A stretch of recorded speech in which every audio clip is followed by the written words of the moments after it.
Tensions in the Middle East have surged as Iranian state media and military spokesmen claim a second United States F-35 stealth fighter jet has been shot down over central Iran, releasing new photos of the crash site that Tehran says show evidence of the downed aircraft.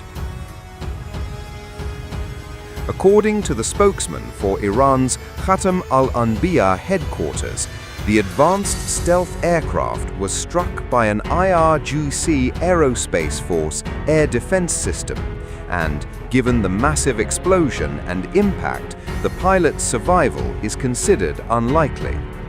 Iranian outlets such as Press TV and the semi-official Mehr news agency shared photos of the crash site, claiming they show wreckage where the F-35 went down.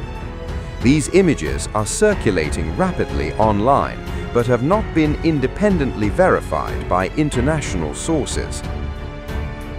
The Iranian government says the jet was brought down in its own airspace, part of what it describes as defensive operations during the ongoing conflict with US and allied forces.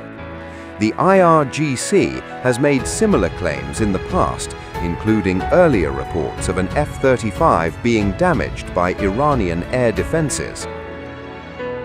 The United States Central Command, however, has not confirmed that any F-35 has been shot down and has not issued an official statement about the latest claims or the photos released by Iranian media. Independent verification from outside the region is still pending. The F-35 Lightning II is one of the most advanced fifth-generation fighter jets in the world, central to US and Allied air operations. Losses of such aircraft, if confirmed, would represent a significant moment in the months-long conflict and a challenge to US assertions of air dominance.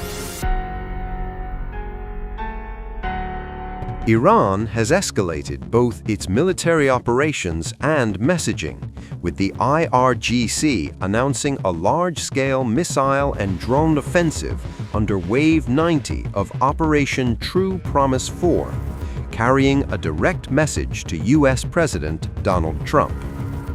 The video, released ahead of the strikes, showed missiles bearing the words, "Hey, stupid Trump," a stark and personalized escalation in rhetoric accompanying the strikes. According to the IRGC, the operation was carried out jointly by its Aerospace Force and Navy, targeting what it described as US-linked industrial and military infrastructure across the Gulf. The statement said the strikes hit US-associated steel and aluminum facilities in Abu Dhabi, additional industrial and logistical sites in Bahrain, remaining operational sections of previously targeted aluminum infrastructure, facilities linked to Israeli defense firm Rafael Advanced Defense Systems, and a location described as a US forces hideout near Manama. The claims could not be independently verified. Iran said the operation was in response to recent US strikes on its steel industry, which it claims resulted in worker casualties. The IRGC framed the attack as both retaliation and warning. "We dedicate this operation to the families of the martyred workers," the statement said, adding a direct message to Trump to avoid further escalation that could make the world unsafe for America. Thanks to the progress we've made, I can say tonight that we are on track to complete all of America's military objectives shortly, very shortly. We're going to hit them extremely hard over the next 2 to 3 weeks. We're going to bring them back to the Stone Ages where they belong. This is no longer just a war of missiles. It is now a war of words, and the language is getting dangerously extreme. Iran has issued its first sharp response after US President Donald Trump addressed Americans.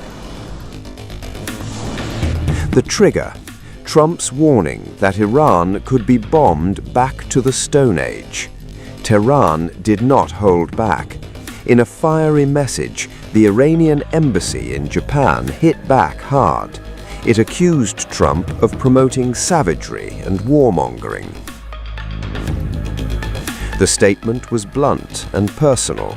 It said, in today's civilized world, such rhetoric has no place. And then came the direct jab. It told Trump that Stone Age behavior is exactly where he belongs.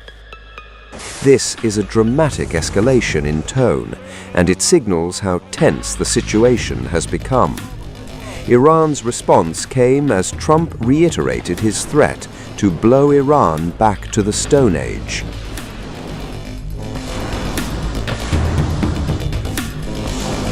Thanks to the progress we've made, I can say tonight that we are on track to complete all of America's military objectives shortly, very shortly. We're going to hit them extremely hard over the next 2 to 3 weeks. We're going to bring them back to the Stone Ages where they belong. In the meantime, discussions are ongoing. Regime change was not our goal. We never said regime change, but regime change has occurred because of all of their original leaders' death. They're all dead. The new group is less radical and much more reasonable. Yet if during this period of time no deal is made, we have our eyes on key targets. If there is no deal, we are going to hit each and every one of their electric generating plants very hard and probably simultaneously.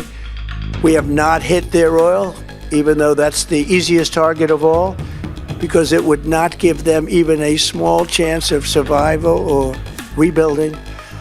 But we could hit it, and it would be gone, and there's not a thing they could do about it.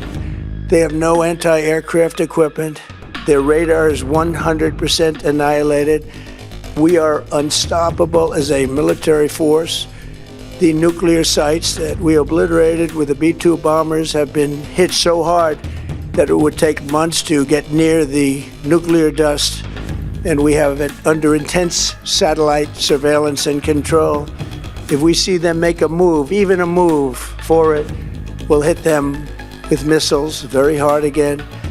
We have all the cards, they have none. It's very important that we keep this conflict in perspective. Back in the United States, the backlash is already building. Congresswoman Yasamin Ansari has strongly condemned Trump's remarks. She called the statement vile, horrifying, and deeply disturbing. She also reminded people of the scale of what was being said. Trump was talking about a country of 90 million people. That line is now fueling outrage across political circles. But the impact is not just political. It is already hitting global markets. Investors reacted within minutes of Trump's speech. US stock futures dropped sharply. European markets followed with even steeper losses. In Asia, the shockwaves were clear. Japan's Nikkei index fell nearly 2%. South Korea's Kospi plunged even further. At the same time, oil prices surged and the US dollar strengthened as uncertainty grew. This is how global fear plays out. Markets fall, oil rises, and tensions climb even higher. Now the big question remains, is this just rhetoric, or is it a signal of what comes next? Because when words like Stone Age enter the conversation, the stakes are no longer just strategic, they become existential, and the world is watching closely, waiting for the next move.